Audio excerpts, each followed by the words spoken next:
Hello kids, today we will learn about states of matter. So let's start. Do you know what is matter? Matter is something that has mass and occupies space. Have you seen matter? No? Just see around us. Can you see the sofa, table, chair, your pencil, eraser, sharpener?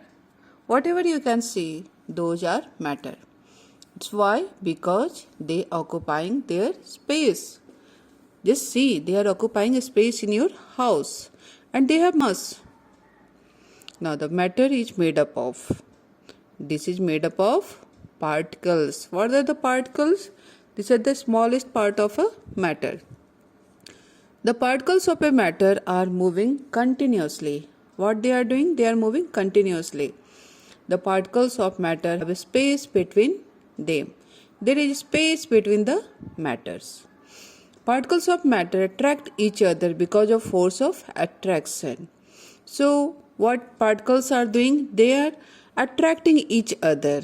Why it's happening? It's due to force of attraction. It's just like you are watching someone is eating chocolate and you also want to eat that. So what you are doing? You are attracting towards that person to take that chocolate. That force is called force of attraction. Just like that in molecules also, they attract each other due to force of attraction.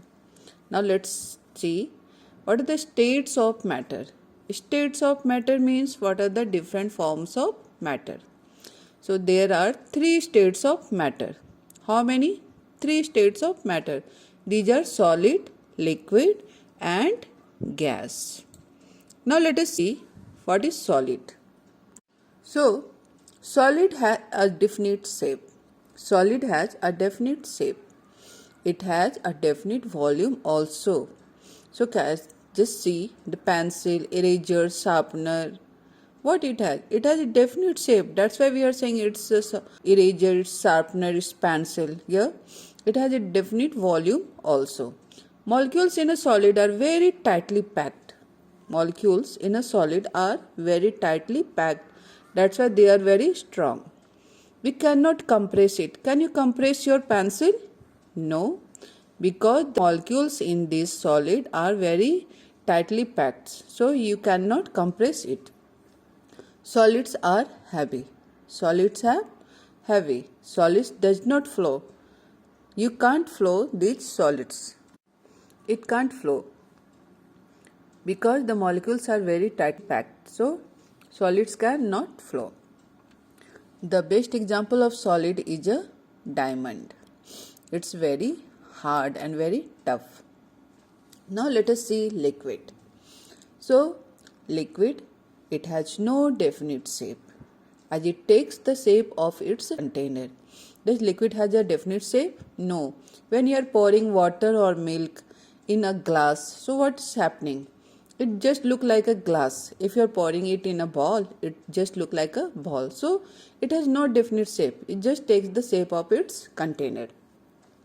But it has definite volume. Molecules are very loosely packed in liquid. So in solid what? The molecules were very tightly packed. But in liquid, molecules are loosely packed. It can be compressed. Liquid can be compressed. When you are filling water in a balloon, you can compress that balloon. Yes, so it can be compressed. Liquid is lighter than solid. Liquid is lighter than solid. Liquid flows and hence is called fluid. When you are pouring water on the floor, what's happening? The water is flowing. That's why due to this nature, what fluid or liquid are called? They are called as fluid. For example, water. We are taking water, milk, lots of things are there. Now let us see gas. Gas have neither definite shape nor volume. Gas have neither definite shape nor volume. It's why? Because the molecules of gas are far apart. The molecules of gas are far apart. That's why it doesn't have definite shape or volume. They are easily compressible. What they are doing? They are easily compressible. For example, we can see steam. How they are? They are easily compressible. Now let us see the change of states. So, do you know that these state of matter can be changed also? Let's see. Matters can be changed from one state to another state. Matters can be changed from one state to another state. How? A solid can be changed into liquid and a liquid can be changed into gas.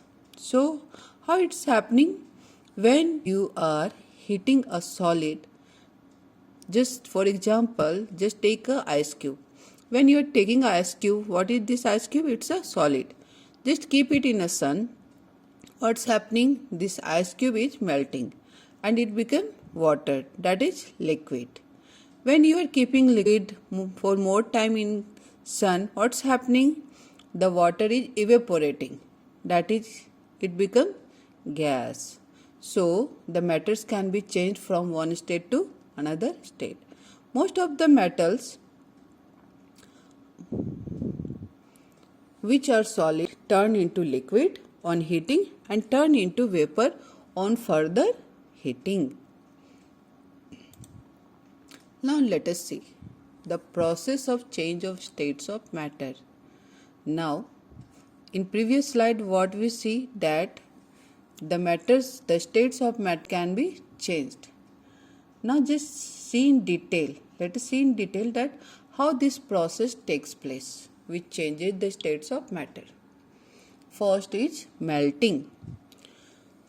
What is melting? The change of solid into liquid due to increase in temperature is known as melting. When you take that ice cube, so what's happening? It started melting and it turned into liquid form. So this change of solid into liquid due to increase in temperature is known as melting. Now evaporation. What is evaporation?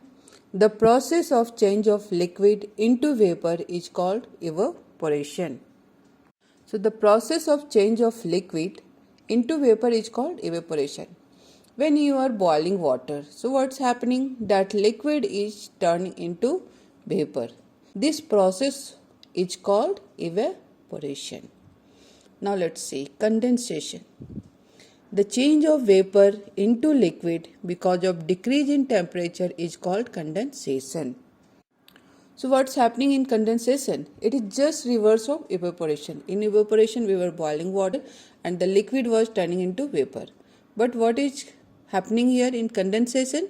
The change of vapor, the vapor that become after liquid on boiling of liquid that become vapor, that vapor again when we are decreasing temperature of that vapor, what happens? That becomes in liquid again.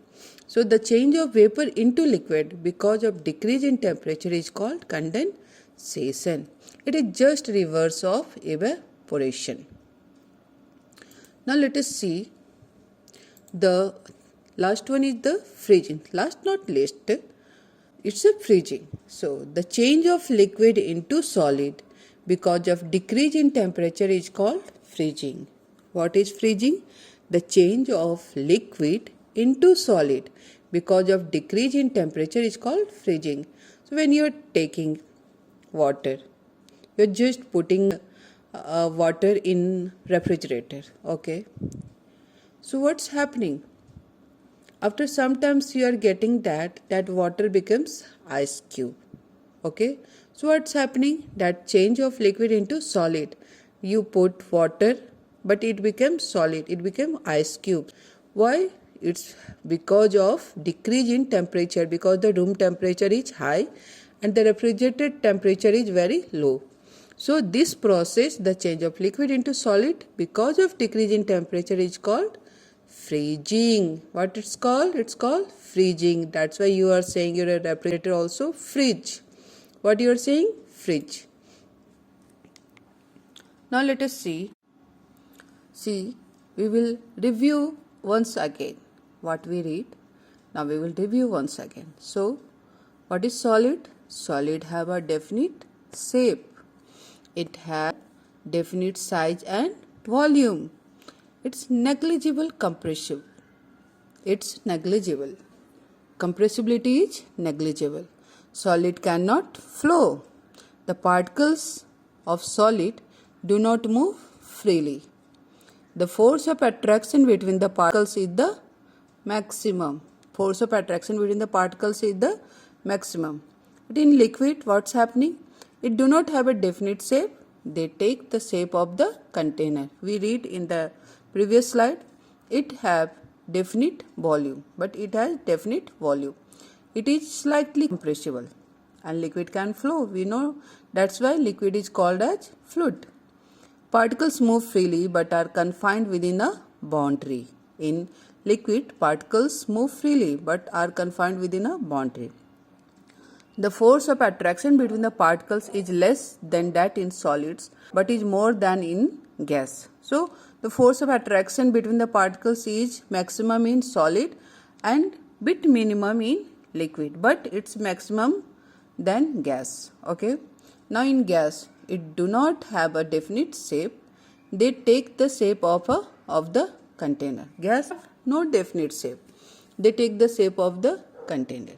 Do not have a definite size or volume. It is highly compressible. Gas is highly compressible. It can flow. Gas can flow easily. You can see the particles can move. It can move freely, very freely. That's why. Force of attraction between the particles is the least. Due to force of attraction between the particles is least, the particles can move freely. So I hope that you understand what are the matter, what are the states of matter, how it can be changed. So if you like